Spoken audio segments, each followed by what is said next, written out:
रहे ये आवश्यक नहीं है। हमारा मन भगवान के पास रहे।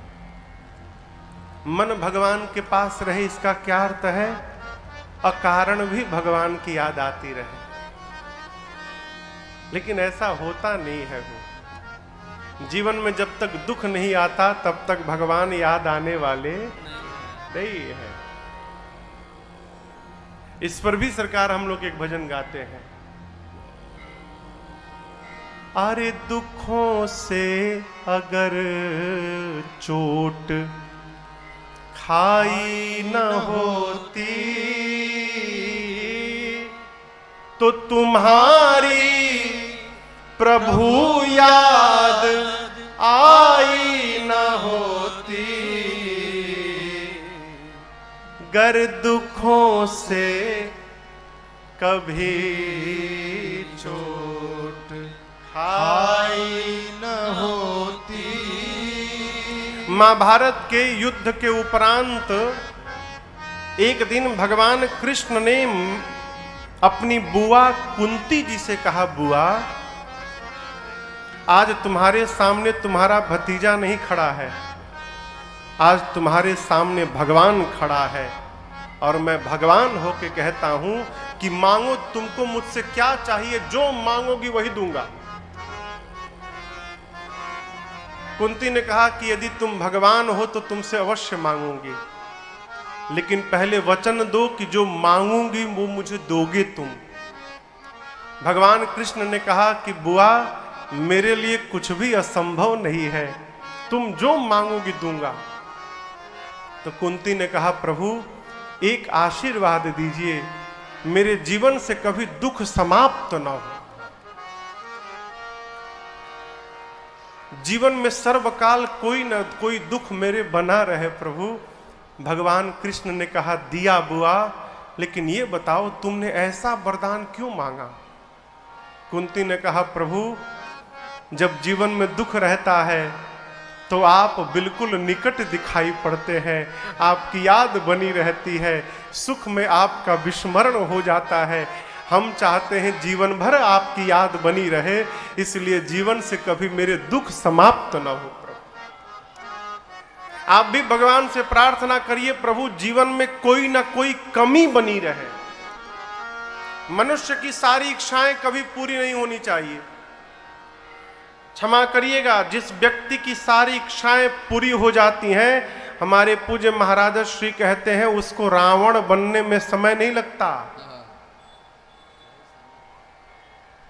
जिसकी हर मनोकामनाएं पूरी होने लगे उसे रावण बनने में विलंब नहीं लगता। माई बाप प्रार्थना करिए कि जीवन में कोई ना कोई कमी बनी रहे, जिससे हमको और आपको भी भगवान की याद आती रहे और हम भगवान का स्मरण करते रहे। ये है शरणागति। वाल्मीकि जी से राम जी ने प्रश्न किया, मुनिवर मैं कहां रहूं?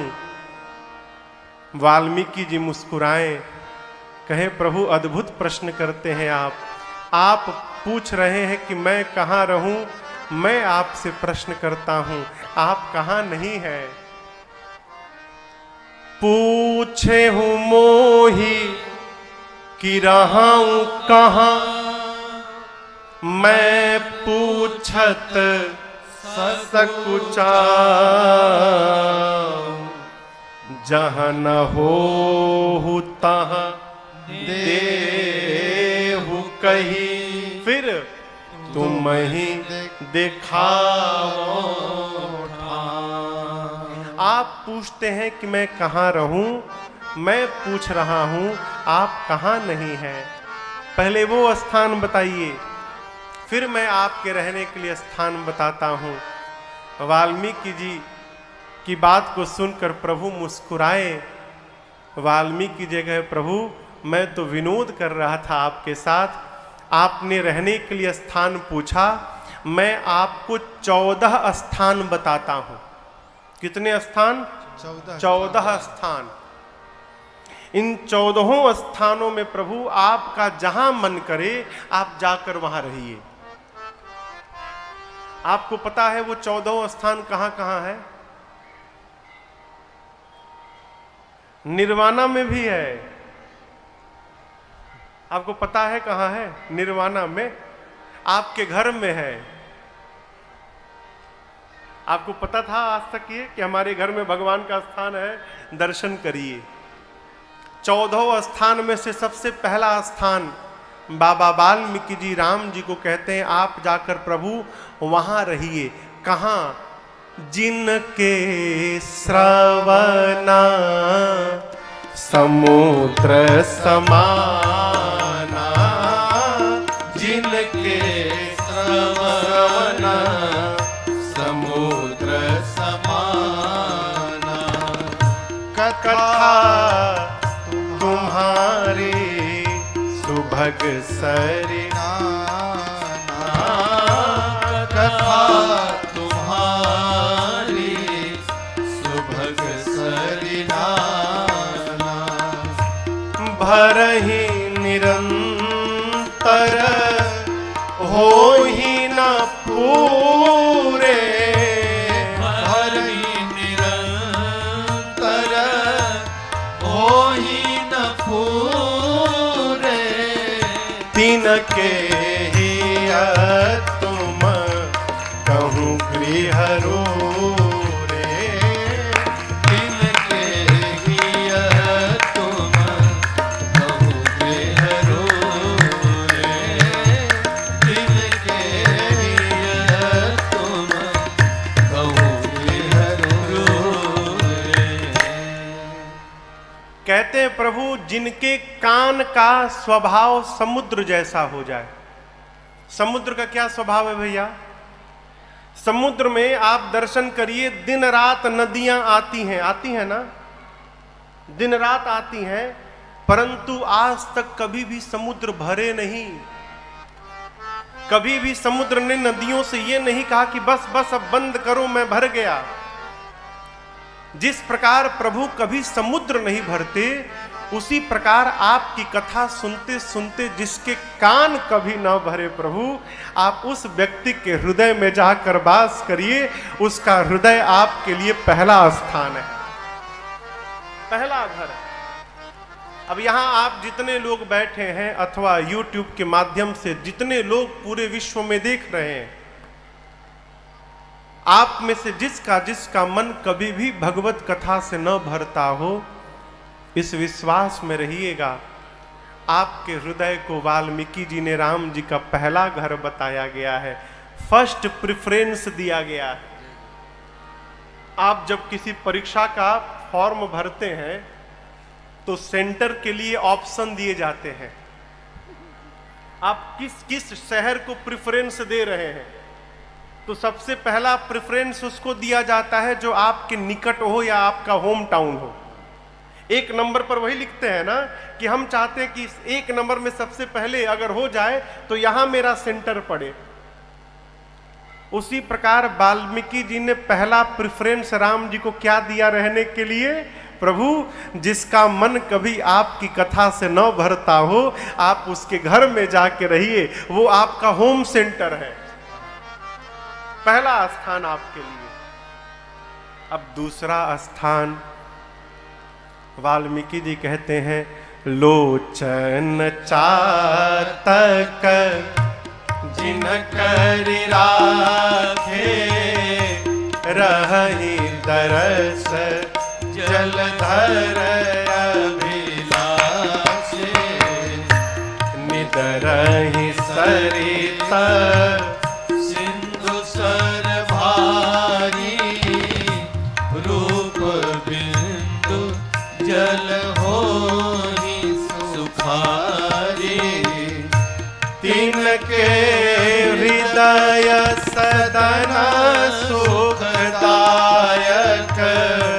बसहु बंधु सिय सहर रघुनायक, तिनके हृदय सदन सुखदायक, बसहु बंधु सिय सहर रघुनायक। दूसरा घर बताया प्रभु, जिस प्रकार चातक पक्षी दिन रात स्वाति नक्षत्र के बूंद के लिए उसकी आंखें दिन रात बादल की ओर ही देखती रहती हैं कि कब बादल स्वाति के बूंद को गिराएंगे और वो उसका पान करेगा। उसी प्रकार प्रभु जिस मनुष्य की आंखें दिन रात आपको देखने के लिए बेचैन रहती हों, प्रभु आप उसके हृदय में जाके रहिए, लेकिन अकेले मत रहिए। उस व्यक्ति के हृदय में आप लक्ष्मण जी और सीता जी के साथ जाके रहिए। आप तीनों लोग जाकर वहां वास करिए। आपके लिए उस व्यक्ति का हृदय दूसरा स्थान है। कान हो गया, आंख, अब तीसरा स्थान, तीसरा नंबर जिह्वा का है। कहते हैं प्रभु, जश तुम्हार मानस विमल हंसिनी जेहा जासु मुक्ताहल गुण गण चुनई राम बसहु हियतासु। वाल्मीकि जी कहते प्रभु मान सरोवर में हंस मिलते हैं और वो हंस दिन रात मान सरोवर में से मोती चुनते हैं। आपकी कथा रूपी सरोवर में से, ये जो कथा चल रही है, इस कथा रूपी सरोवर में जिस मनुष्य की जिह्वा हंसनी बनके और आपके नाम, आपके गुण रूपी मोती का चयन करती रहे, आप उसके हृदय में जाके रहिए। उसका हृदय आपके लिए तीसरा घर है। आप में से जिसकी जिह्वा दिन रात भगवान के नाम का जप करती होगी, अकारण लेती होगी, वाल्मीकि जी कहते हैं उसके हृदय में जाके रहिए राम जी। आप, उसका हृदय आपके लिए तीसरा घर है। जीवन में स्वभाव बने कि अकारण भी मुख से भगवान का नाम निकले। आज दोपहर में एक बाबूजी आए थे। कहां बैठे हैं बाबूजी? सामने बैठे हैं। दोपहर में आए थे निवास में। बोले महाराज जी, मुख में दांत नहीं है मेरे एक भी, लेकिन मैं आपको एक भजन सुनाना चाहता हूं। हमने कहा सुनाइए बाबूजी। बहुत दिव्य भजन गाया बाबूजी ने, और इनकी स्वयं की लिखी रचना थी वो। तो भजन तो मुझे याद नहीं है, लेकिन उसके पहले उन्होंने जो मुक्तक गाया वो मैं आपको सुनाता हूं। राम नाम की लूट है, यही था ना? लूट सके तो लूट, क्यों लूट ले अभी, नहीं तो अंत समय पछताएगा, जब प्राण जाएंगे छूट। अब कब प्राण छूटना है यही नहीं पता। आपको एक बात बताऊं, एक आदमी गया अपने गुरु जी के पास। सरकार, आप ही गुरु जी हम लोग। एक आदमी आया अपने गुरु जी के पास, प्रणाम किया, कहा गुरु जी तंग आ गया हूं पत्नी से। गुरु जी बोले क्यों? बोला गुरु जी जब देखती है कहती है भजन करो भजन करो, जब दिखाई ना पड़ूं देखते बोलती है भजन करो। अब मैं भजन करूंगा तो व्यापार कौन करेगा? तो मैंने उससे कहा है कि गुरु जी जिस टाइम बोलेंगे उसी टाइम करूंगा, दिन भर नहीं करूंगा। तो तैयार हो गई है गुरुजी। मैं आपसे पूछने आया हूं कि 24 घंटे में ऐसा कोई एक टाइम बताओ कि 24 घंटे में एक बार करूं तो 24 घंटे का काम समाप्त। गुरुजी बोले इधर आ, तू 24 घंटे की पूछ रहा है, मैं तो तुझे ऐसा टाइम बता दूंगा कि जीवन में एक बार करेगा जीवन भर का काम पूरा। बोला क्या बोलते हैं गुरुजी? सत्य बोलता हूं। चेला बोला ऐसा हो सकता है? गुरुजी बोले बिल्कुल हो सकता है। जीवन में केवल एक बार भजन कर लोगे तो जीवन भर करने की आवश्यकता नहीं है। तो बोला गुरुजी 24 घंटे वाला कैंसिल करिए, लाइफ टाइम वाला बताइए, जीवन में केवल एक बार करना हो बस। बोले सुन, मरने के 2 मिनट पहले शुरू हो जाना। क्या बोले गुरुजी?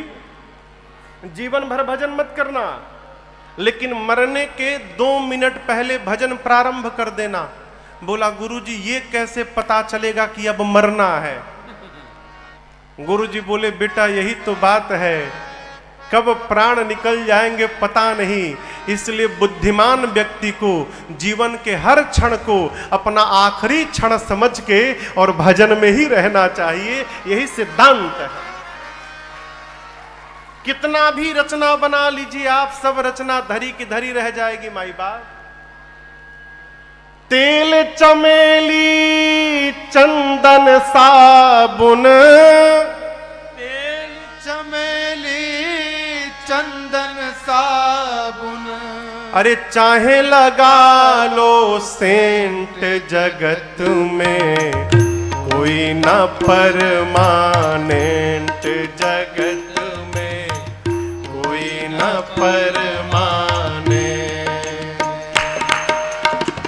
तेल चमेली चंदन साबुन, तेल चमेली चंदन साबुन, चाहे लगा लो सेंट, जगत में कोई ना परमानेंट, जगत में कोई ना परमानेंट।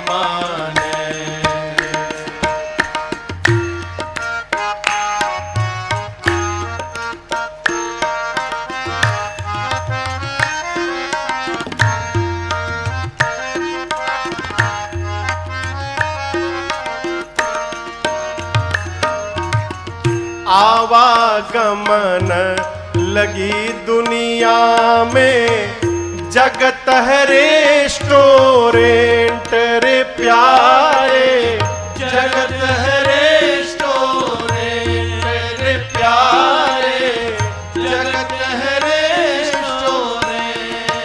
कोई आया कोई गया, आवागमन लगी दुनिया में, जगत है रेस्टोरेंट रे प्यारे, जगत है रेस्टोरेंट रे प्यारे, जगत है रेस्टोरेंट। अंत समय में उड़ जाएंगे, अंत समय में उड़ जाएंगे तेरे तंबू टेंट, जगत में कोई न परमानेंट, जगत में कोई न परमानेंट।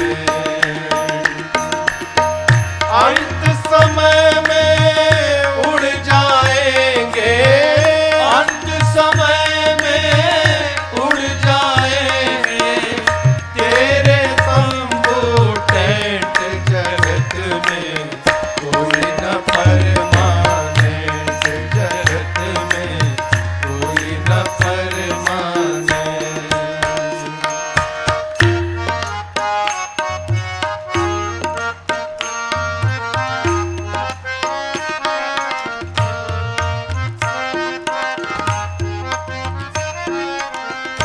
कहीं भी जाओ, हरिद्वार चाहे मथुरा काशी, घूमो दिल्ली कैंट रे प्यारे, घूमो दिल्ली कैंट रे प्यारे, घूमो दिल्ली कैंट।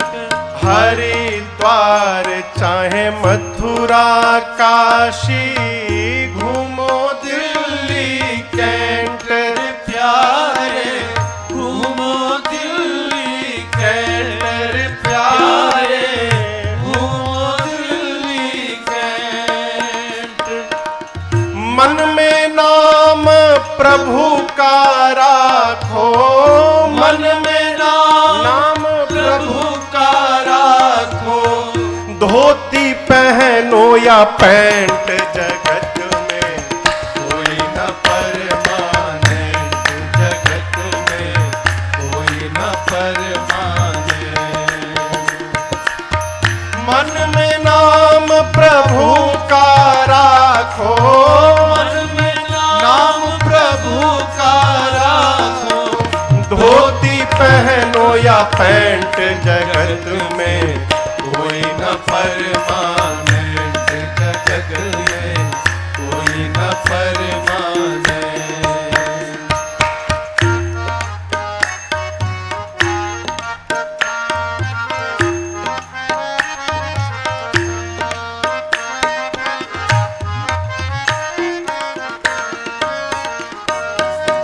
राष्ट्रपति या जर्नल कर्नल, चाहे हो लेफ्टिनेंट रे प्यारे, चाहे हो लेफ्टिनेंट रे प्यारे, चाहे हो लेफ्टिनेंट।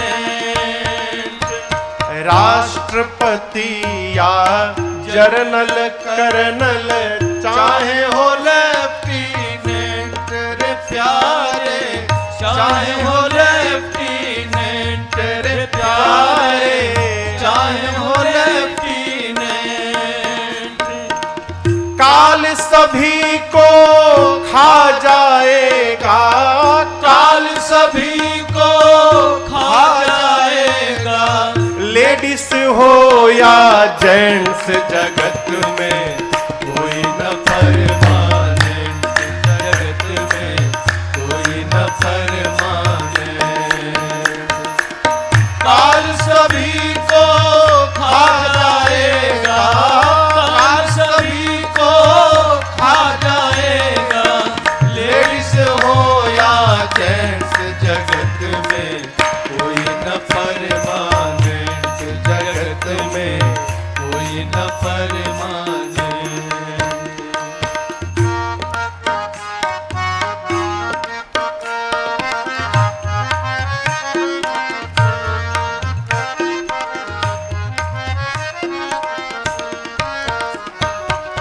साधु संत की संगत कर लो, ये सच्ची जगत में कोई न परमानेंट।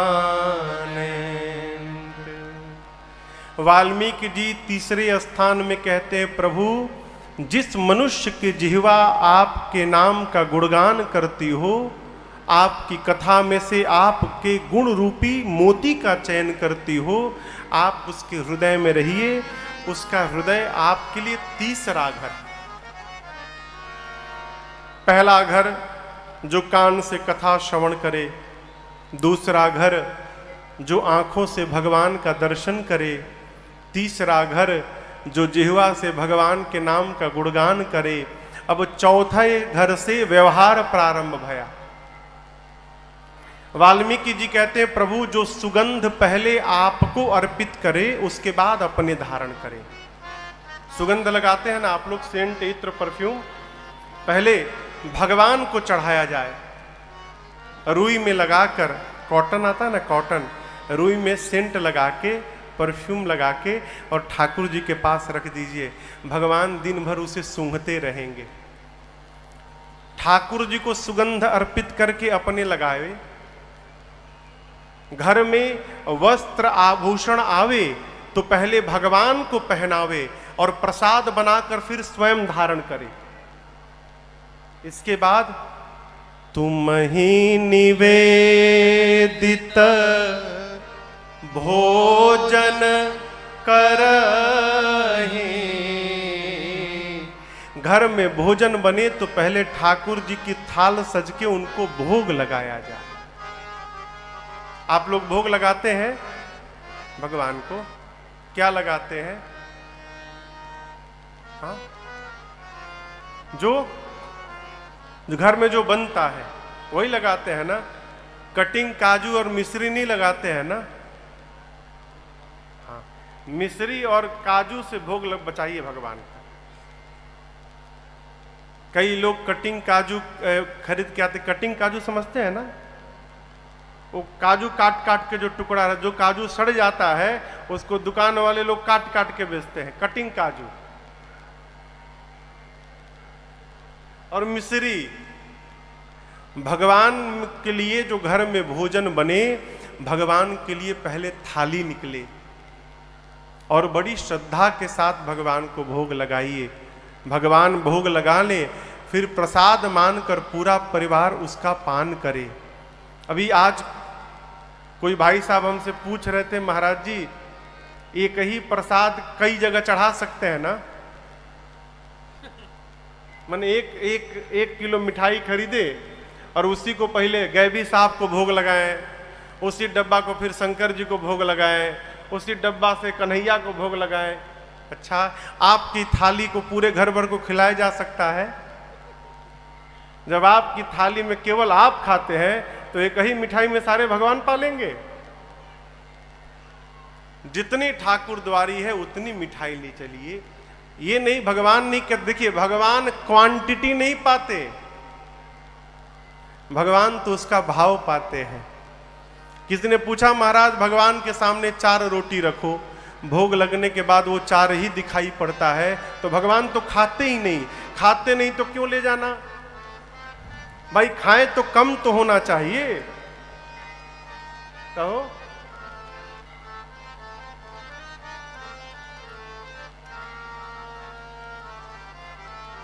गुलाब का फूल देखा है आपने ना? गुलाब के फूल का वजन कर लीजिए और उसके बाद 2 घंटे तक उसे सूंघते रहिए, और 2 घंटे सूंघने के बाद फिर वजन करिए, और वजन घटेगा ना?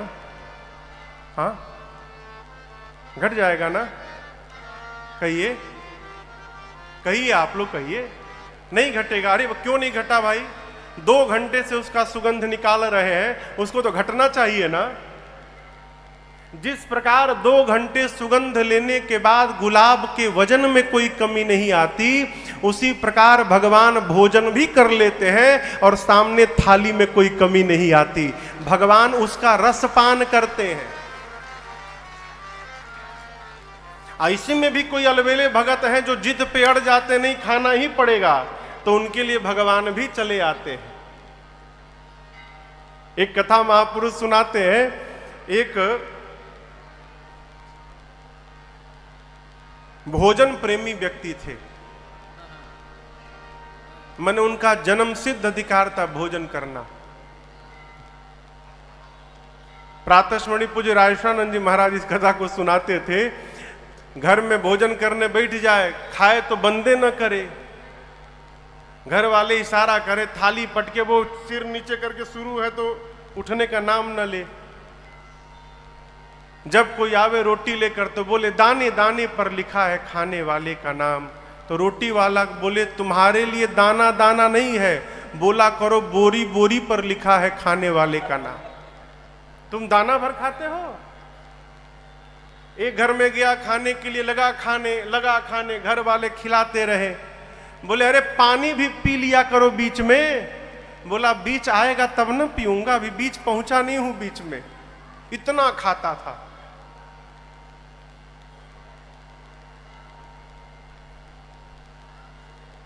स्वामी जी कहा करते थे कोई ज्यादा नहीं खाता है, सब उतना ही खाता है जितना उसका खाता है।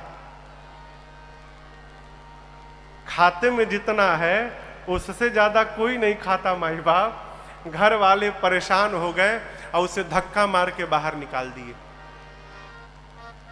अब बेचारा गया, अब करे तो करे क्या, भोजन बिना मर जाएगा। जाते जाते देखा एक आश्रम के द्वार पर एक मोटे साधु बाबा बैठे थे। मोटे एकदम, तोंद निकला है पूरा एकदम सामने। वो देखा तो बोला अरे इतने मोटे यानी बहुत खाते होंगे, इतना भोजन तो मिल ही रहा होगा इनको।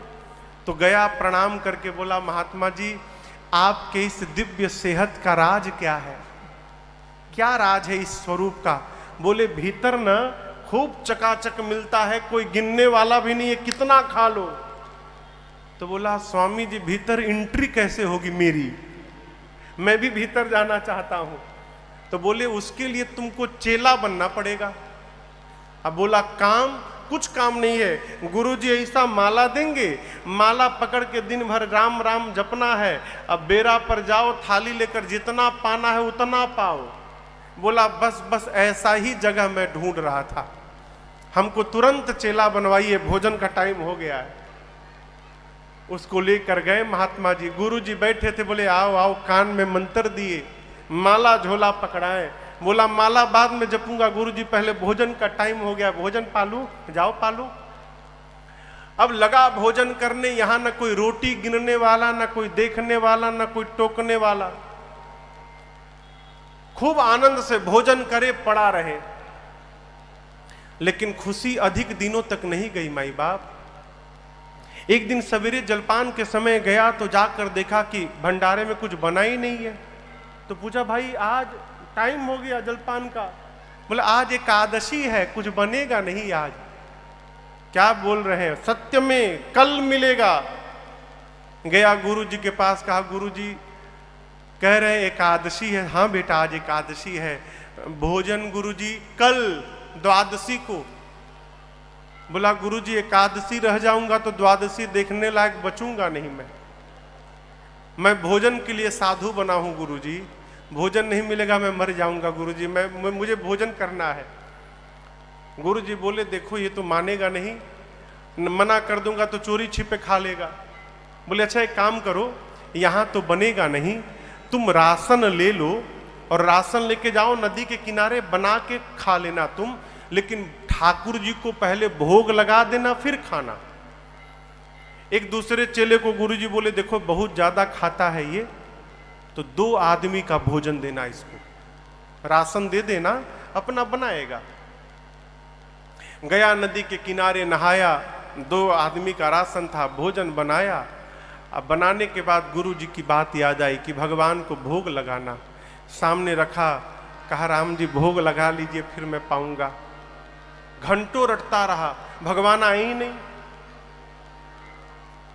बार बार कहता है। यहां स्वामी जी एक भजन गाते थे, कहता है, अरे मेरे राम आइए, प्रभु राम आइए, मेरे भोजन का भोग लगाइए।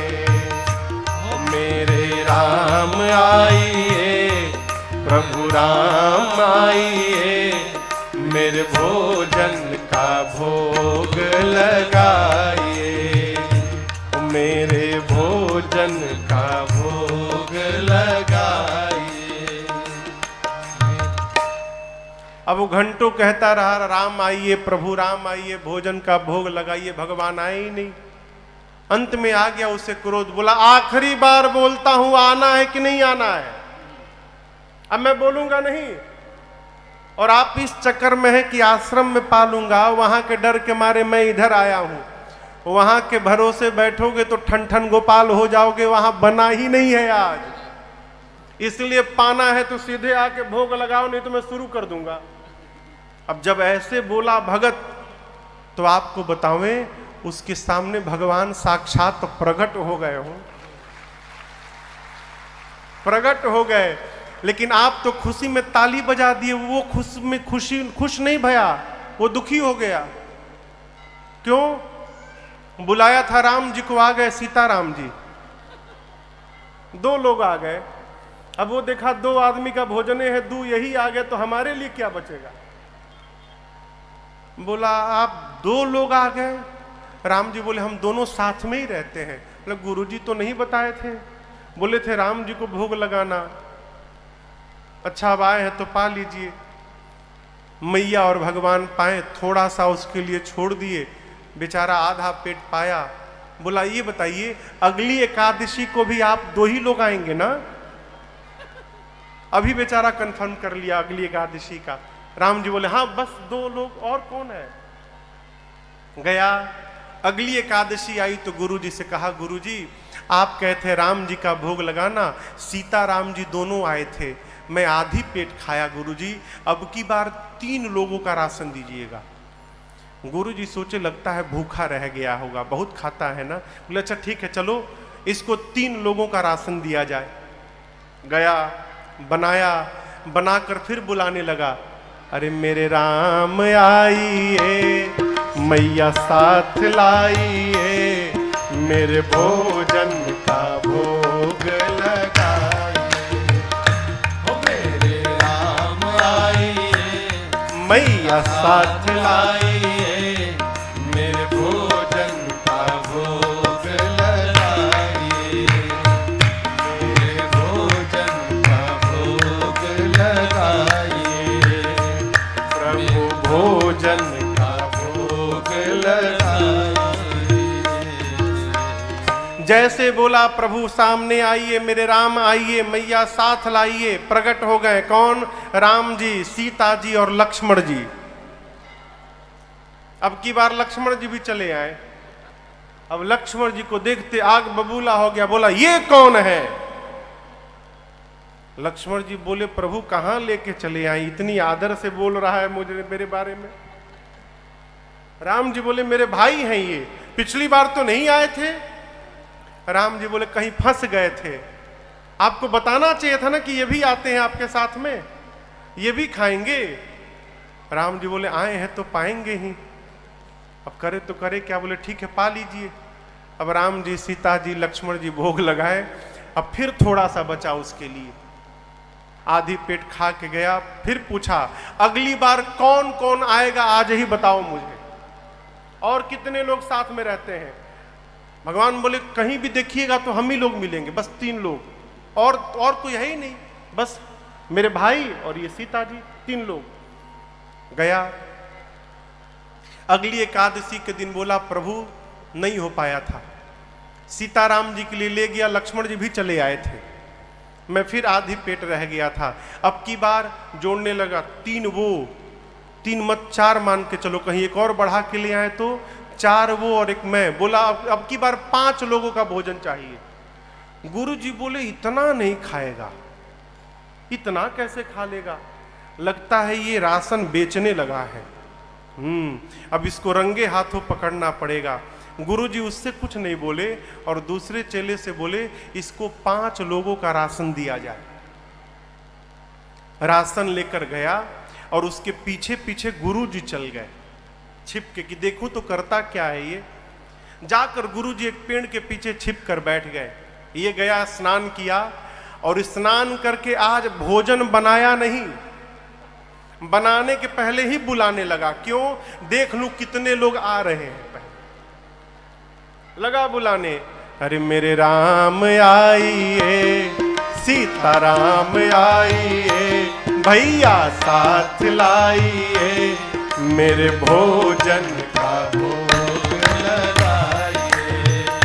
ओ मेरे राम आइए, सीताराम आइए, भैया साथ लाइए, मेरे भोजन का भोग लगाइए, मेरे भोजन का भोग लगाइए, मेरे भोजन का भोग लगाइए। जैसे बिना बनाए आंख बंद करके बोलने लगा, मेरे राम आइए, सीताराम आइए, भैया साथ लाइए, आइए भोग लगाइए, प्रभु आइए। जैसे गाया प्रकट हो गए। कौन? राम जी, सीता जी, लक्ष्मण जी, भरत जी, शत्रुघ्न जी, हनुमान जी, इतने लोग। लगा गिन, अरे अरे बस करो बस करो बस करो। बोले आज तो हद कर दी, 2 तो बढ़ाए, साथ में एक बानर भी लेकर आए हैं। अब चुपचाप बैठा है, कुछ नहीं बोल रहा है। भगवान बोले कहां है, लाओ भोग लगाएं। बोले क्या लगाएं भोग? भोजन। कैसा भोजन बनाए? आज तो मैं बनाया ही नहीं। क्यों बनाऊं जब बनाने के बाद आज कुछ नहीं मिलने वाला है। पिछले दिन तो थोड़ा बच भी गया, आज 5 लोगों का लाया हूं, 6 आप ही आए हैं, 1 मैं 7, तो आज तो कुछ मुझे मिलेगा नहीं। जब मिलेगा नहीं तो मैं क्यों मेहनत करूं? ये है राशन, अपने बनाओ, खाओ, भोग लगा के जाओ, मैं नहीं बनाऊंगा। बैठ गया, राशन सामने कर दिया, कहा बनाओ खाओ ला जाओ यहां से। भगवान बोले ठीक है चलो, राशन लाए हो ना, कम से कम हम लोग बना के भोग लगा लेंगे। हनुमान जी लगे कूद कूद कर लकड़ी लाने, सामान। भरत जी अमनिया करने लगे सब्जी, सब लोग काम में लग गए। सीता जी भोजन बनाने की तैयारी करने लगी। ये चुपचाप बैठ के बुदबुदा रहा, बताओ आज भूखे मार डालेंगे, कल की द्वादशी नहीं देख पाऊंगा मैं, आज मर जाऊंगा मैं। 5 लोगों का भोजन भी लाकर बताओ नहीं भोजन मिल पाएगा मुझे। अब गुरु जी देखे, गुरु जी को कुछ नहीं दिखाई दे रहा है। गुरु जी देखे कि ये बना क्यों नहीं रहा है, चुपचाप बैठा है। तो गुरु जी गए, गुरु जी को देखते प्रणाम किया। गुरु जी बोले बेटा भोजन क्यों नहीं बना रहे हो? बोला क्यों बनाऊं? जब भोजन बनाने के बाद मिलना ही नहीं है मुझे तो क्यों मेहनत करूं, ये बनाएंगे भोजन करेंगे। गुरुजी बोले बेटा 5 लोगों का राशन लाए हो, बनाओगे तो क्यों नहीं मिलेगा। तो बोला आपको ये राशन दिखाई दे रहा है और यहां बारात आकर बैठी है वो नहीं दिखाई दे रहा है। अब गुरुजी बोले मुझे तो कुछ नहीं दिख रहा है, कौन आया है। बोला यहाँ पूरे राम जी, लक्ष्मण जी, सीता जी, भरत जी, शत्रुघ्न जी, और वो उधर देखिए वो हनुमान जी हैं, शायद हनुमान जी भी हैं। इतने सारे लोग आए हैं, आपको नहीं दिख रहा है। गुरुजी बोले बेटा मुझे कुछ नहीं दिख रहा है। अब इसके लिए और समस्या लगा रोने राम जी के पास जाके, गुरुजी राम जी एक तो आज ऐसे ही मैं मरने वाला हूं भूख, ऊपर से आप मेरे गुरुजी को नहीं दिखाई दे रहे हो। गुरुजी सोच रहे हैं कि मैं झूठ बोल रहा हूं, प्रभु इतनी बड़ी समस्या में मुझे क्यों डाले हैं आप मेरे गुरुजी को क्यों नहीं दिख रहे हैं। राम जी बोले मैं तुमको तो दिखूंगा लेकिन तुम्हारे गुरुजी को नहीं दिखूंगा मैं। अब ये गया गुरुजी के पास, पांव पकड़ के कहने लगा गुरुदेव आप मेरा विश्वास करिए गुरुजी, सत्य में राम जी पूरे परिवार के साथ बैठे हैं और मुझसे कह रहे हैं कि वो केवल मुझे दिखाई देंगे, तुम्हारे गुरुजी को नहीं दिखाई देंगे।